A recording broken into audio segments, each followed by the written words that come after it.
Good afternoon, ladies and gentlemen, and welcome to the Sylvania Platinum Interim Results Investor Presentation. Throughout this recorded presentation, investors will be in listen-only mode. Questions are encouraged and can be submitted at any time via the Q&A tab situated just on the right-hand corner of your screen. Please simply type in your questions at any time and press send. The company may not be in a position to answer every question it receives during the meeting itself. However, the company will review all questions submitted today and publish responses where it's appropriate to do so. Before we begin, I would like to submit the following poll, and if you'd give that your kind attention, I'm sure the company would be most grateful. I'd now like to hand you over to Jaco Prinsloo, CEO. Good afternoon to you, sir. Good afternoon, Jake. And thank you very much for the opportunity to engage with you again and for us having to take you through our interim results for the period. It's also a pleasure, and I think the feedback we get through this platform is very valuable. So myself and Leanne Carminati, our CFO, will be taking you through the key aspects of our results in this presentation, and hopefully have some time for Q&A afterwards. So let me maybe just jump straight into the overview of the financial year or the half year. I think, first of all, from a production perspective, we were 11% down on the ounces on the corresponding period. But I think it's important to note that we still had a solid production performance, and the factors that contributed to the lower production are basically isolated to two incidents. So the first one being the temporary production suspension at Lesedi, which we announced just after our financial year last year, and then subsequent water shortages. And then secondly, the lower PGM feed grade of open cast raw material we're receiving at our Moino operation in particular, and that affects both the PGM feed grades and recovery efficiencies. So those two explain basically the production deterioration, and I will cover that a bit more in detail a bit more later. Important one to note is that the PGM feed tons are 17% down on the corresponding period is primarily because of the Lesedi tonnages lost, while all the other operations met or exceeded their production performance for the period. So as I said, overall, quite encouraging that they managed to mitigate a lot of the impact. From the financial perspective, obviously, as we've seen in the last financial year, we are quite heavily impacted by the movements in the PGM price. And in this instance, where the PGM basket price have deteriorated 7% period on period, combined to the lower PGM production, unfortunately, the revenues and profits were quite a bit lower. Nevertheless, it was still a solid performance, generating still good cash and profits, and that enabled us to be able to still declare a windfall dividend for the period of 2.25 pence that we would aim to pay in April. That's following on from a 4 pence annual dividend we paid in December, and also 3.75 pence we've paid in April last year. So last one on the slide that we will cover in more detail later in the presentation is obviously the group cash cost being up quite a bit and remaining an area of focus. And because of our large fixed cost portion of our cost and the ounces being down, our cash costs are quite a bit higher and remain the focus area a bit. And we'll deal a bit more with it later in the presentation. I think a lot of people are familiar with the location of our operations. This just gives us a brief overview for anybody who's new on our company, that there are two parts of our presentation you'll see later in the project when we talk about projects and growth as well. We primarily have 6 chrome beneficiation and PGM processing plants that are located on the east and western limb of the South African Bushveld complex, respectively. And those are the operations currently generating all our revenue and profits. And then secondly, to the top of the picture there in the middle north is the 2 mining right areas that we have, or a number of mining right areas. The one is the Grass Valley chrome mining project that is we've announced in recent announcements that is a sale that's in progress. And then the other 2 is the Northern Limb and Volspruit projects, which we deal with later in the presentation. looking at the production profiles, and I've mentioned earlier that we fundamentally this year saw that reduction and the lower production primarily because of the impact of Lesedi and Mooinooi, and you can see the yellow and blue bars being smaller for 2022. We are, however, looking at commissioning the Lesedi MF2 later towards the end of this quarter to ramp up and stabilize during Q4. And we are looking at commissioning the Tweefontein MF2 later in this calendar year, so in the first half of the new financial year. And those two projects would help to ramp our profile up again, combined with us addressing the water issues and in the city, which I'll deal with in the next slide just now. I think also just worth noting on this prill split is we show these are 4E ounces we're dealing with. And you saw our 4E prill split there on the side. But I have also just put a little table in on the slide that compares it to 6E. And you can see, for instance, for this period, the 32,400 ounces equates to about 41,800 6E ounces. And the only reason we're doing that is for you to get an idea. Some of our peers and other companies in the industry announce only 6E ounces. And then you can see what the ratio of the two is. So if we look at more detail around the Lesedi problem, and as I said, we've announced early last year, after our financial year, into the problems we've had, we managed to successfully implement a number of mitigating measures that helped us to reinstate the integrity of the dam to the current state where it's not a concern. All the parameters are falling within our acceptable design and operating parameters. We have, however, from a production point of view, incurred longer downtime than anticipated, and the primary reason for that is when we started remining and recommissioning feed to the operation at the end of September last year. We've had significant water shortages, and also because we're depositing on a temporary emergency tailings deposition facility, our return water rates, the recovery rates, were lower than normal, and therefore it exacerbated the water problem, and we had significant production downtimes at that operation. However, we have subsequently installed an additional water supply through new borehole that was installed at Lesedi. And also we have just commenced commissioning of the new tailings facility at Lesedi. It's been in construction during the last year, and you can see the bottom right picture there. It's a state-of-the-art tailings facility with suitable storage, return water dam and stormwater dam facilities that will be able to manage the water a lot more efficiently going forward. So overall, we believe that we'll see Lesedi coming back to more sustainable production, and from Q4, obviously in this current quarter, January and February are still partially impacted and taken into account in our forecast for the year. When we look at the other two areas of focus for us at the moment, the lower ROM grades, and as I explained in previous announcements, since our host mine scaled down some of the underground operations in early 2020, we have seen quite a reduction in PGM feed grade to our Mooinooi operation in particular, with PGMs being 30 to 40% lower. And various sampling campaigns and investigations have been performed during the period to try and address that with the host mines.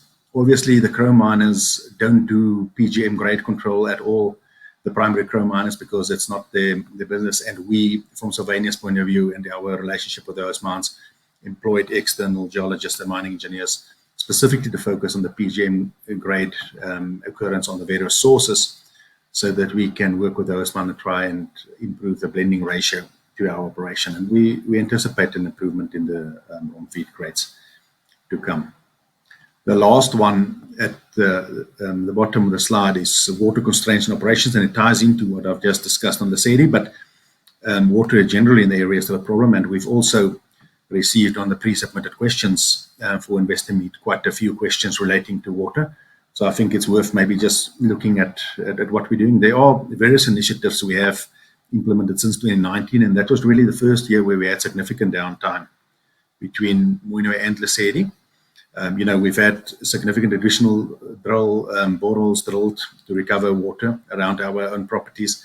We've also, as a very innovative plan, employed a company called Water Hunters to scavenge and reduce seepage water from around the perimeter of the tailings dams. That added significantly to our water supply and helped us to balance the water better.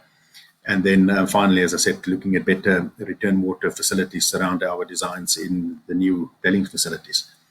We also continue to engage with our host mines, with neighboring mines, with water specialists in the area to not only look on our own properties, but also conducting water studies, underground water surveys in our surrounds.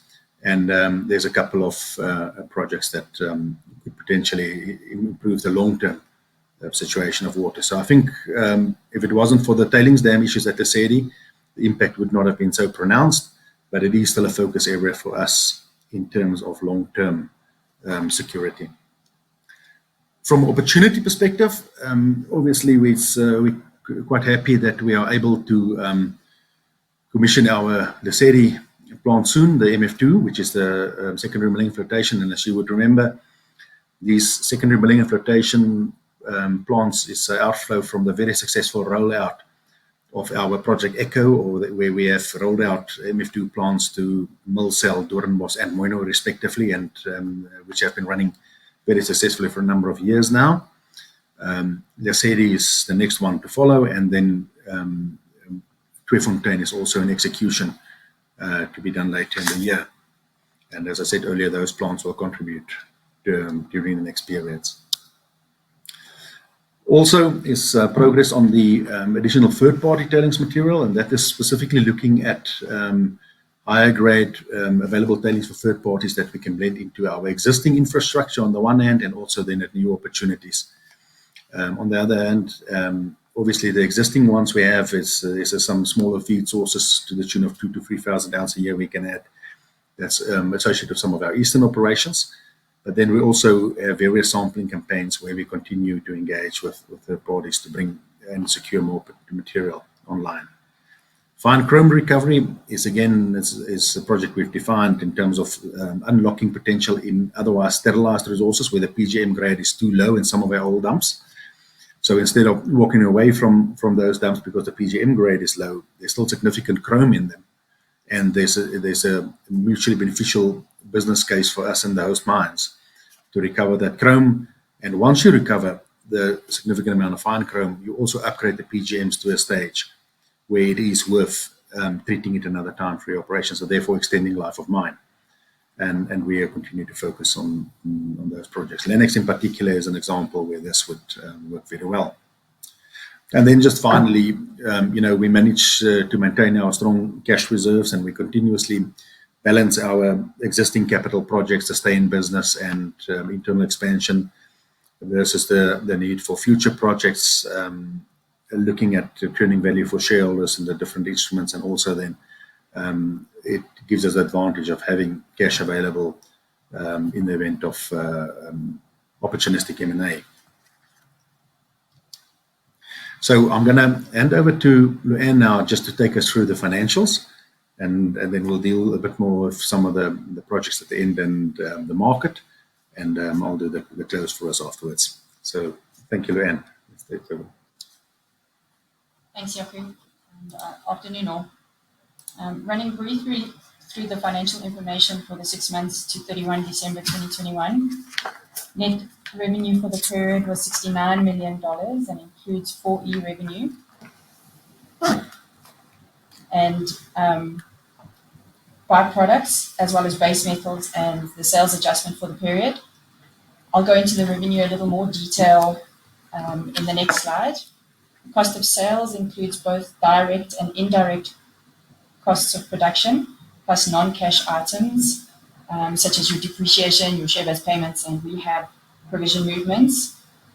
We've split out the mineral royalty tax on the face of the statement, given the increase in royalty attracting ounces, resulting in a much higher cost, so just so that it is separately disclosed. And then other expenses are mainly G&A in South Africa, Mauritius, Bermuda, and the UK, and then a portion of that is also realized forex adjustments on revenue. Lastly, on this slide is the income tax expense, which includes income tax that's payable on profits in South Africa at 28%, deferred tax movements, dividend withholding tax, which is declared on dividends declared by the South African operating entity upwards to the parent entity. And this all brings us to a net profit of $24 million for the period. Looking at revenue, the net revenue is down 19% on the comparative prior period. The lower basket price accounted for a decrease of 6.6 million, and the lower ounce production a decrease of 9.3 million. The percentage revenue contribution for each of the 6E metals is shown in the pie chart in the bottom right of this slide. Platinum contributed 23% of revenue, which equates to about $15 million. Platinum Palladium 15%, which is about $10 million, and rhodium at 56% of our revenue at $39 million. Ruthenium and iridium make up the balance of the 6E revenue of $5 million. The sales adjustment for the period is calculated on the ounces that were delivered in the last 3 months of the 2021 financial year and recorded at the last price received in June, but only invoiced in July, August, and September. So the pullback in the rhodium price in September had a negative impact on our revenue for those 6 months. The SDO operating cash cost per ounce increased 32% to $815 per ounce compared to H1 2021. A portion of this increase is due to the strengthening of the average rand dollar by 7% half year on half year. So if you look at the cost in rand terms, our cash cost increased 23%, with the main contributors being the 15% increase in electricity, mining costs that were higher due to the subsidy paid to the host mine. This, as we said at our year-end results presentation, was on a trial basis and has subsequently stopped, so that cost will be reduced. We had higher consumable costs, which were incurred as a result of more ROM material at the Lannex plant. Annual payroll increases were effective in July 2021, and then we had slightly higher maintenance costs as a result of coarser material feed being processed through some of the plants. Converting at an average exchange rate of 15.29 to the dollar, we're forecasting our full year costs at around $790 per ounce.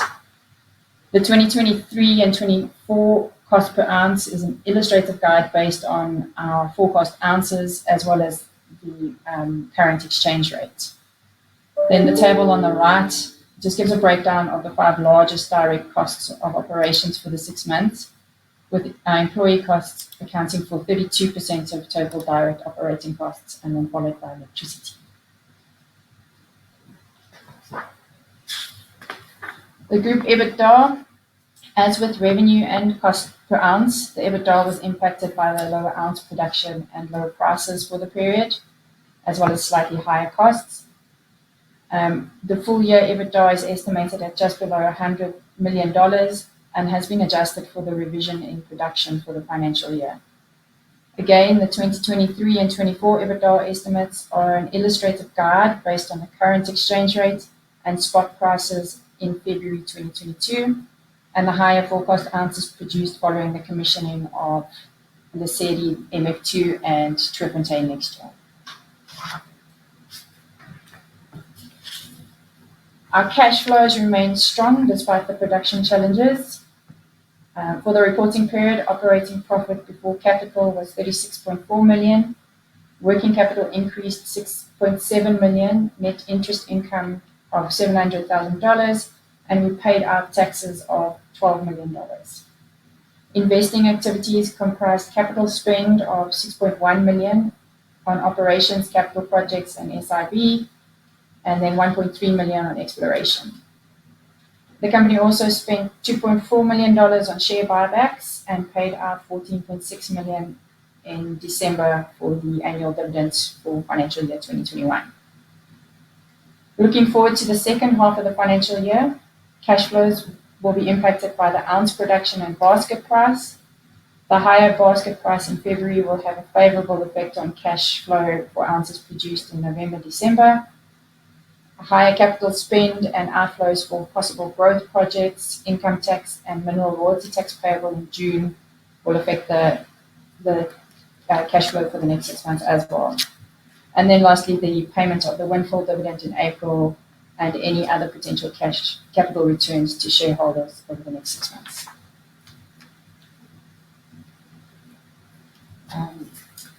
There hasn't been too much change to the capital forecast for the full year compared to the presentation in September.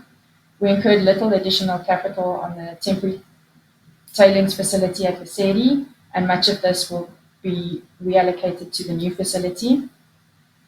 The forecast remains at around $22 million for the full year and $16 million for 2023, and this includes the MF2 for Lesedi and Tweefontein, and then the 3 tailings dams which are in SIB.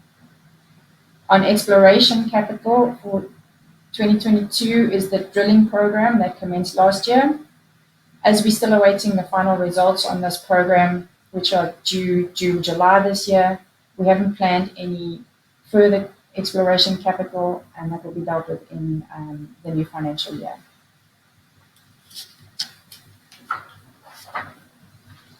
Then looking at our ESG, in our 2021 annual reports, we published our pathway to ESG report confirming our commitment to ESG and sustainable mining based on the UN Sustainable Development Goals. At each reporting period, we aim to provide updates and on our progress whilst aligning our ESG risks, opportunities and exposure areas to the company's values, as well as the ICMM guiding principles. The very nature of our business reduces the impact of mineral waste that mineral waste dumps have on the environment. The reworking of the dumps and redepositing on the same footprint or more enhanced facilities reduces the environmental impact of these dumps and also reduces the potential seepage or spillage as we continuously monitor and upgrade these facilities. In addition to this, the company also makes financial provision for final rehabilitation of these facilities, and we've just commissioned a trial project to revegetate the dumps with suitable plants and seeds and ultimately create a natural habitat to attract insects and small animals. The desktop study for this was completed during the reporting period, and a site at one of our plants has already been allocated to start the trial. The main focus of the company with regard to our carbon transition currently is energy optimization and investigating renewable energy. Sylvania's current emission calculations are based on Scope 1 and 2 emission sources from Eskom, diesel generation, and diesel used, and are below acceptable thresholds. Management intends to focus on reducing energy intensity through optimization of processes, the possible reduction and replacement of Scope 1 and 2 energy sources with greener alternatives, and ultimately the recovery of emissions. This is a long-term goal, but small projects are already in place or being implemented, such as power factor correction installed at 83% of the SDO plants, newer lighting installations utilizing low energy LED, and then studies have been initiated at 2 plants to assess the suitability of possible PV plants to supplement daily power usage. Under the social banner, the company grew its local community employment by 27%. We've funded or are funding a number of learnerships or work-based learning programs. There was a small increase in women in mining during the reporting period, and the company aims to increase this even further going forward. We continued our community projects with focus on schools, feeding schemes, business development of community businesses, and awareness programs, including World AIDS Day, 16 days of activism for no violence against women and children, and Arbor Day, to name a few. The company also launched an employee wellness program post-period end.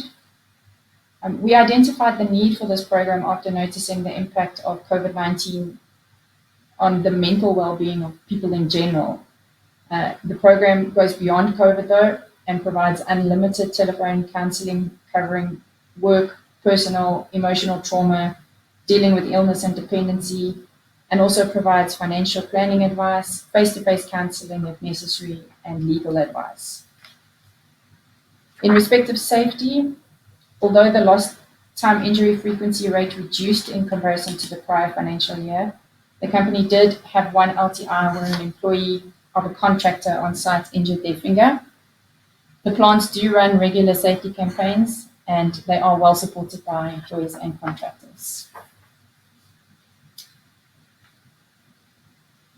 Under governance, the company is in the process of formalizing its ESG reporting toolkit. In addition, the company is continuously updating and improving its existing policies to align these with stakeholder expectations and to ensure legal compliance. We had no Section 54 or Section 55 stoppages or instructions from the Department of Mineral Resources. And in terms of our economic contributions in South Africa, the company paid 377 million to suppliers in South Africa under both OPEX and CAPEX.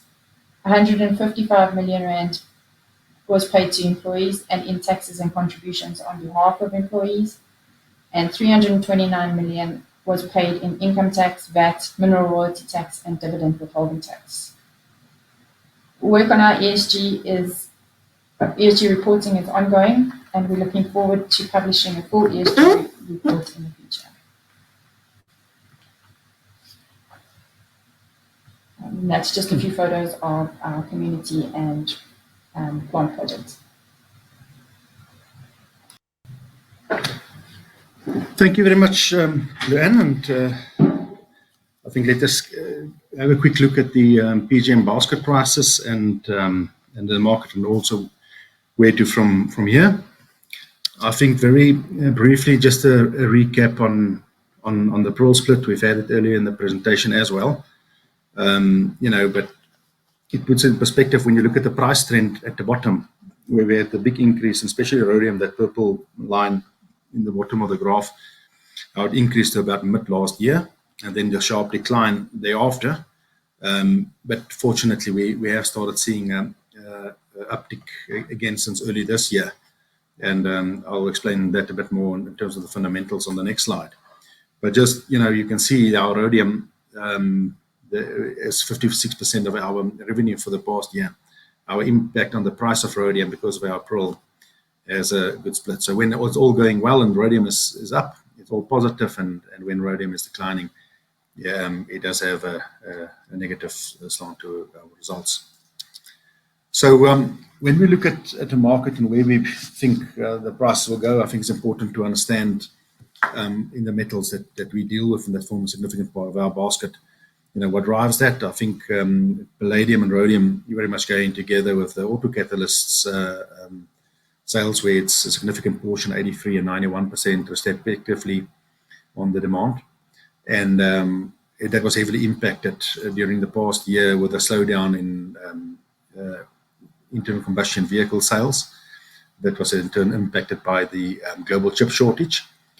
But we have seen as the sales are starting to improve and also forecasted to improve significantly during the year, we have seen a recovery starting in these metals, and with analysts forecasting these metals to remain in deficit for the short to medium term. We are quite positive that we should still experience robust prices on palladium, rhodium, and so on. Yes, we're fully aware that battery electric vehicles are a threat to the internal combustion engine catalyst, but you have to also look structurally at the capacity of producers to produce the necessary battery metals, your nickel, cobalt, lithium, etc., to build the batteries, and also as a result of the supply and demand of the increasing prices, and we've seen very sharp increases already, and those are factors that might slow down the battery electric vehicle rollout.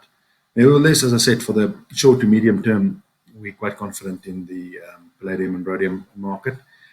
The platinum on the other side, being in surplus, the price was a bit more under pressure in recent years. However, with platinum's role in both as an industrial chemical applications, and also the opportunity where some suppliers are looking at substitution from palladium to platinum in some autocats, that is the demand for platinum going forward is forecasted to increase.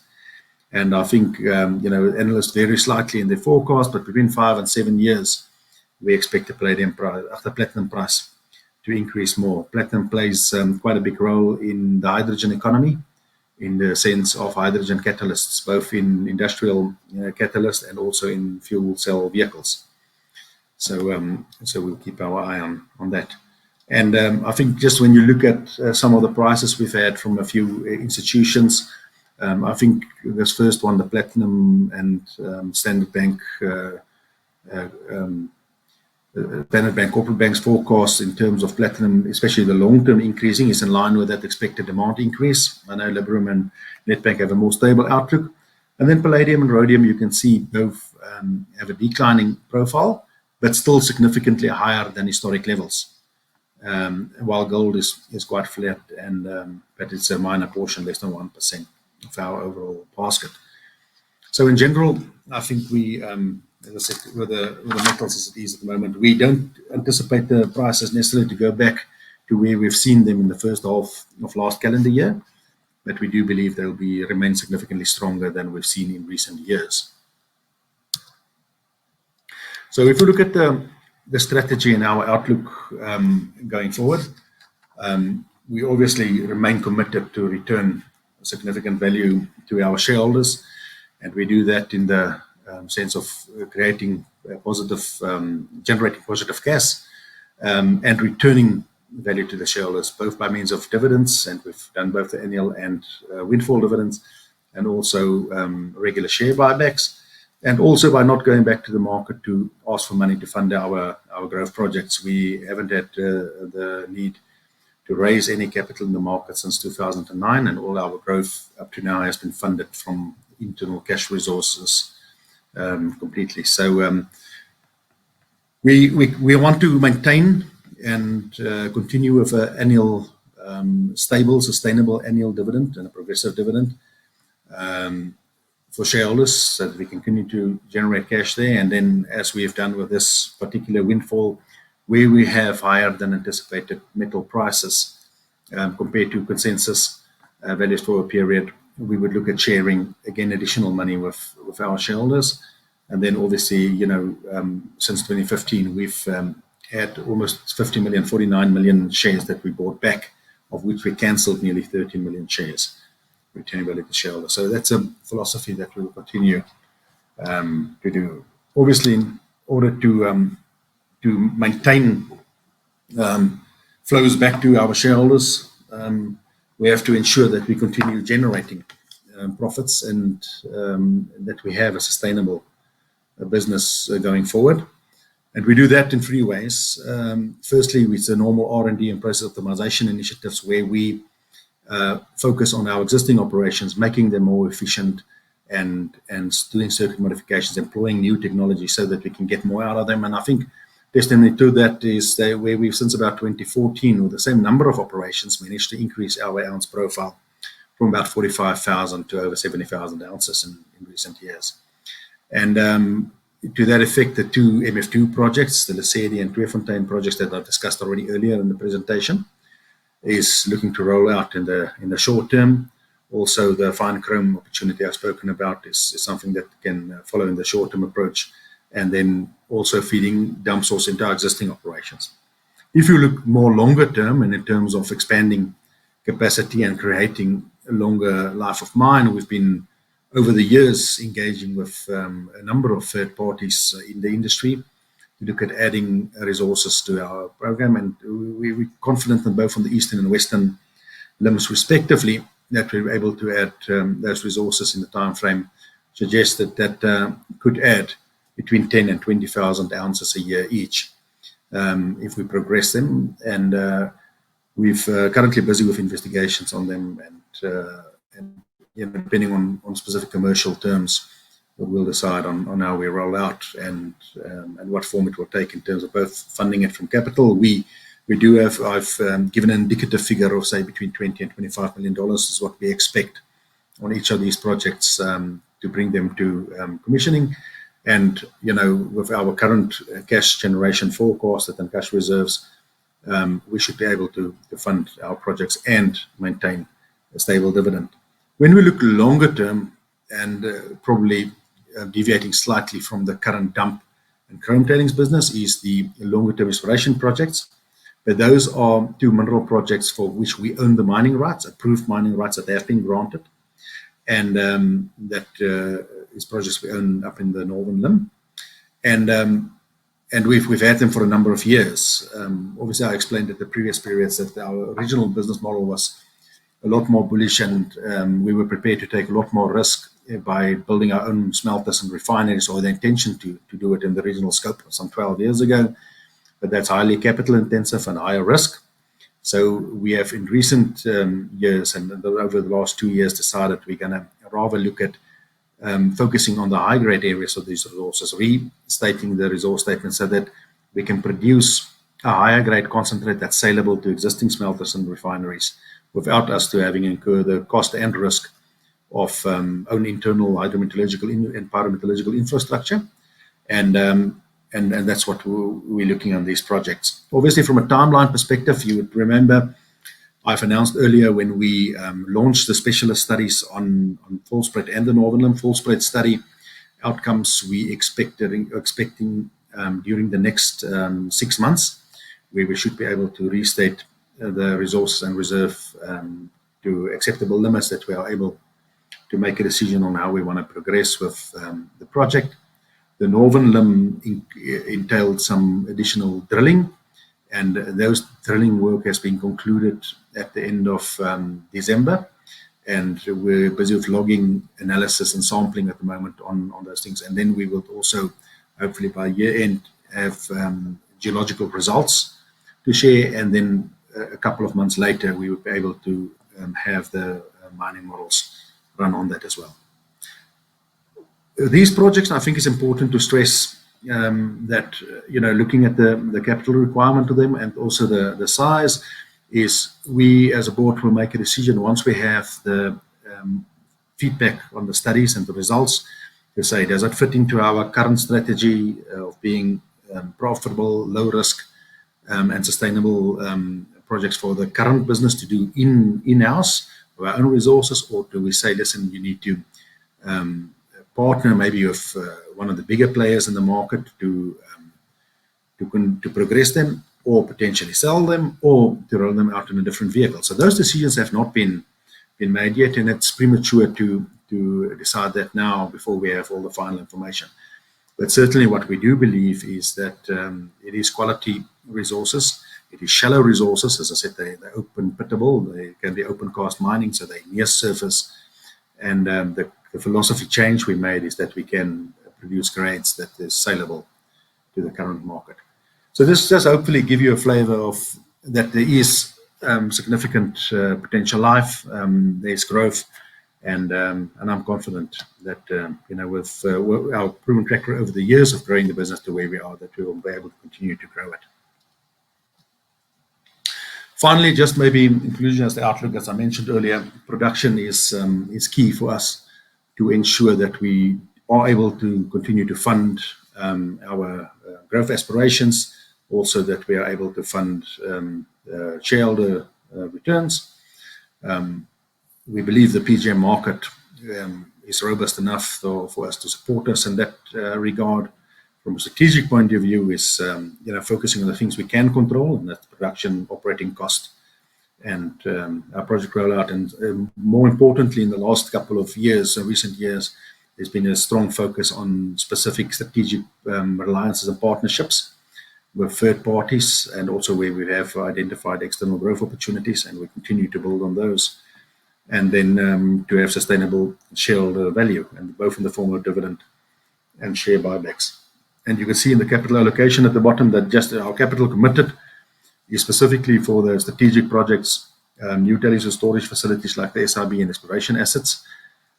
you will see there's no capital, and the earlier capital slide, which Leanne covered, there's no additional capital for exploration projects currently in our estimates, forward-looking estimates, and it's purely because we haven't added any additional ounces for it in our current estimates. So those things will be determined once we bring those projects to finalization. And then finally, it always remains a decision and a key consideration for us to be able to fund dividends and share buybacks that we have adequate cash available. So yes, that brings us to the end of the presentation, and I think Jaco, Lewan, thank you very much for your presentation this afternoon. Ladies and gentlemen, please do continue to submit your questions using the Q&A tab that's just situated on the right-hand corner of your screen. But just while the company take a few moments to review those questions already submitted, I'd like to remind you the recording of this presentation, along with a copy of the slides and the published Q&A, can be accessed via your investor dashboard. Jaco, Lewan, we received a number of pre-submitted questions from investors, and I wanted to start off the Q&A session with these. The first one I believe you touched on in the presentation, but maybe if you could provide a bit more colour. Will the management team be looking at share buybacks moving forward? Yes, thank you, Jake. No, as I said, it is a key consideration for us, and when we look at the current cash position and capital requirements, we have agreed to make a sizable amount available for share buybacks in the near future. We'll always approach them on an opportunistic basis where we believe we can add value to shareholders. So that's something we will continue, and the board is committed to doing. And I think also positive in that regard is taking the balance of shares currently in treasury that we need for employee share schemes and remuneration going forward.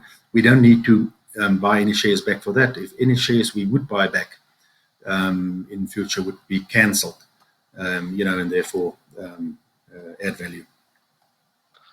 Thank you. The second question that we received pre-submitted was, are any of the planned workovers or developments on unexploited assets expected to make any significant improvement to ounces produced, or are these works just expected to keep us near current output? Yeah, look, I think that's an important one, and without us having to have the exact time frame in that project pipeline, the idea is that it's not just sustaining current level. You have inflationary cost pressures over the time, and if you're going to stay at the same production levels or declining production levels, you will erode your margins going forward. So the key is always to say, listen, how do we grow the business more? And I think we've always had a growth plan, and in this last 2 years, it was unfortunately significantly hampered, firstly by COVID, and then by the host mine cutback. Otherwise we would have seen the growth on our profiles, but we're also looking at a more significant growth going forward, and hence the projects that we're looking to add on the profile. So I think, when we shared our profile earlier, we were looking at between 60 and 70,000 ounces for about 7 to 10 years, whereafter, as most of our primary dump sources are deteriorating, you rely only more on current rises and dump, it probably would have tapered down to, say, 40 to 50,000 ounces. Adding additional plants to the tune of 15 or 10 to 20,000 ounces on East and Western Limb respectively, you suddenly move your margin to stay over, say, about 100,000 ounces. And then even longer term, you can add the exploration projects if we decide to continue them, even on top of that. So certainly the idea is to grow the profile rather than just maintaining the profile and replacing existing production. So I hope that answers the question. That's great. The final pre-submitted question that we have here reads as follows. The global automakers are signalling a massive ramp up in production this year. Hopefully basket price will be robust as a result. How can Sylvania take advantage of this? Could output be increased temporarily to build stocks and position to sell into high basket price? Look, so that is, unfortunately, the flexibility is not that great that we can change our production plans to suit the market. The prill splits, in other words, the ratio of the platinum, palladium, rhodium in our ores are quite consistent and constant. So there's unfortunately not an opportunity for us to do that a lot. What we can do and what we continuously do is to evaluate. We often get approached by third parties to say, they have higher grade material maybe from operations, but don't have their own treatment facilities. And can you treat it? And if we have an operation, for instance, where we're currently treating a low-grade dumped material, and you are able to substitute that feed with a higher grade material, and then the incremental value we generate makes sense for both parties, certainly those are things we continuously evaluate. And from our own mining perspectives, we can look at our own resources and say, okay, we can optimize grades. But unfortunately, there's not huge flexibility in that regard, but it remains a consideration in how we approach our feed sources and the business plans. That's great. Thank you so much for that. If I may, could I please ask you to open up that Q&A tab that's just on the right-hand corner of your screen? As you can see, we received a number of questions throughout today's presentation, and thank you once again to all investors for submitting those questions. If I could please ask you to read out the questions and give a response where it's appropriate to do so, and I'll pick up from you at the end. Thank you. Okay, so I'm looking at one of the things, but I think, and maybe while I was talking, I don't know if it's been answered. So there was a question from David. You say you are using excess cash to buy back shares. Are these shares being cancelled or held in treasury? And buybacks don't appear to be having a positive impact on the share price. So I think I have indicated that we have sufficient shares in treasury to fill the needs of our share schemes. So obviously we would be looking at cancelling them. And I know there's been a big debate of does the cancelling add value or not. We certainly have a number of our institutions and shareholders that say they prefer the buyback over the dividends. There's others that say they prefer the dividend, and we always try to maintain a balance. And that's also why we say, it's also just to have an opportunistic approach to it and see, when in the spells where we're dealing with a lower share price that we do the buybacks then. And sometimes shareholders perceive it as not having an impact, but you could have well had the share price declining further had the buybacks not happened. So again, I hope that answered the question from David. That was David F on the screen. I see there's a next question from David Z. I'm not sure if it's the same David or another one. And he asked, so probably along the similar lines, can you comment on the poor valuation of the share price and why this is what I believe is a per earnings of only 4? Now, and I think there's many shareholders that raise the frustration about the valuation of the share price in recent years. And I mean, that's something we also try to work hard on. Unfortunately, we can't control the share price. It's based on how the market perceives the value. But what I do think is, once you are able to add the more tangible resources, I mean, we believe that the growth is there. But for analysts and investors to make proper long-term forecast, it always helps to have proper reserves and resources available. So there's a timeline, there's a clear indication of how much you have and for how long it will last. And I'm hoping that during this next year, we will be able to bring a lot more of that to the table, where as we update our resources on our exploration projects, we can do it. The third parties we're engaging with have approved the resource and reserve statements of that work. And I think that will help shareholders to have a clearer line of sight in terms of what our business is based on. It's always been difficult with our current arrangement with the host mines, where you operate on a commercial confidential commercial agreement, and it's a private listed company, so they don't disclose any of their operations. And I believe that might be a big impact on why we're not seeing the valuation as strong as it could be, and understandably so. But I do think it's a situation that should improve going forward. I think there's the next question I see is from Michael D. He says, are you continuing to experience cost pressures in the business? Look, obviously, I mentioned first, the one for us is the fact that we have a large fixed cost portion. So obviously when the ounces are down, we're under pressure. Our unit costs are higher. From the external points, yes, we've had recently a 15% increase in electricity. We have, our global national utility have asked or applied for a 20% increase rate for the next financial year, and that's currently still have to be approved by the authorities. I think a lot of the local analysts believe that it probably wouldn't be approved, but in any case, the electricity has been higher than standard inflation the last few years. So electricity always remained a cost pressure. We're fortunate enough that from a labor perspective, our labor portion is lower than typical conventional underground mines, and we've been, since we started the company, have been able to always conclude wage negotiations on a reasonable industry-related values. And so labor have also been fine. I think on the projects, we see a bit on post-COVID on supply of steel and electronics and those kind of things, a bit more of a increase in prices. But from the normal running operations, the highest cost pressure is probably electricity demand. Jake, if I look at my drop-down screen, that's probably the question. Yeah, I was just going to say thank you for addressing all those questions that you can from investors today. And of course, ladies and gentlemen, the company will have the opportunity to provide answers to any further questions where they believe it is appropriate to do so, and they'll be available on the Investor Meet company platform. Jaco, perhaps before redirecting investors to provide you with their feedback, which I know is particularly important to the company, can I please ask you for a few closing comments to wrap up with? Thank you. Yeah, thank you, Jake. I think, as I said, as always, it's a great opportunity for us to engage with investors, and I said it before. This platform, since COVID, have provided us the opportunity to reach many more than we could do with a traditional roadshow going through London. So thank you very much there. I think looking overall at the results for the past quarter, although it's a robust set of results, there is definitely room for us for improvement, and I hope that we have given the shareholders assurance that we know exactly where the areas are, and that we are putting adequate and sufficient plans in place to address them.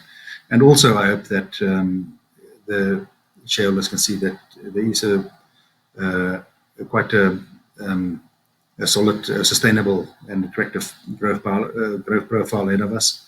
And I'm sure we will be able to return value to our shareholders, and significant value, for many years to come. So thanks for the confidence, thanks for the support, and thanks for this opportunity. Jaco, Luan, thank you very much for updating investors this afternoon. Could I please ask investors not to close this session, as you'll now be automatically redirected for the opportunity to provide your feedback in order that the management team can better understand your views and expectations. This will only take a few moments to complete, but I'm sure will be greatly valued by the company. On behalf of the management team of Sylvania Platinum Limited, we would like to thank you for attending today's presentation, and good afternoon to you all.